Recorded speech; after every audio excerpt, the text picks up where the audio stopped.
Okay, kama kawaida huu ni mtatu unaojulikana kama Kitale. Leo nimetembelea katika sehemu moja ya Kitale, na hapa Kitale nimeweza kukutana na kijana mmoja pia aliyekuwa akifanya katika mochari hizi za Kitale.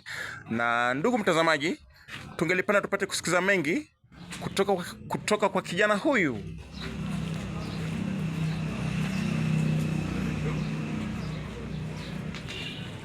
Okay, kama kawaida huu ni mtatu unaojulikana kama Kitale. Na mimi kama Anointed Brother leo nimefika Kitale na ningelipenda tupate kusikiza mengi kutoka kwa kijana huyu aliyekuwa akifanya katika mochari hizi za Kitale. Kwa majina ndugu, unaitwa nani? Joseph Itemesi. Okay, sauti kidogo. Joseph Itemesi.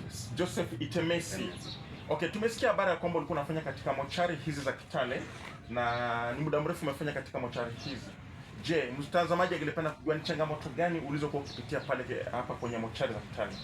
Changamoto tulikuwa tunapitia hapa Kitale. Okay. Ilikuwa mochari ilikuwa na uchafu kwa wingi. Mochari ilikuwa na uchafu kwa wingi. Okay. Ilikuwa na shida hapa, hata mambo ya maji ilikuwa ngumu. Hadi maji ilikuwa tunachukua, hata watu wanauzia, watu wananunua. Okay. Kwa hivi sasa nilianza kuachana na kazi nikaokoka. Okay. Okay, kwa hivyo unasema kwamba ile maji ya kuosha maiti mlikuwa mnauza? Tulikuwa tunauza. Mlikuwa mnauzia wafanyabiashara ama kina nani? Wafanyabiashara. Okay. Okay, ndugu mtazamaji, ana kiwaza na kinywa chake na anasema kwamba ile maji ya kuosha wafu, maji ya kuosha maiti walikuwa wanauzia wafanyabiashara hawa wa Kitale na biashara ilikuwa inanoga sana.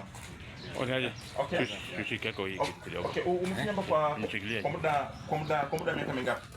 Miaka kama 3 pekee yake. Okay, umefanya kwa muda kama miaka 3 katika mochari hizi za Kitale.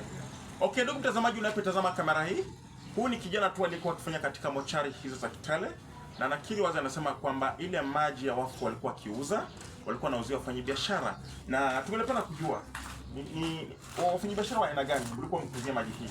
Watu wa mahoteli. Watu wa mahoteli? Watu wa mahoteli, hata wale wa sokoni.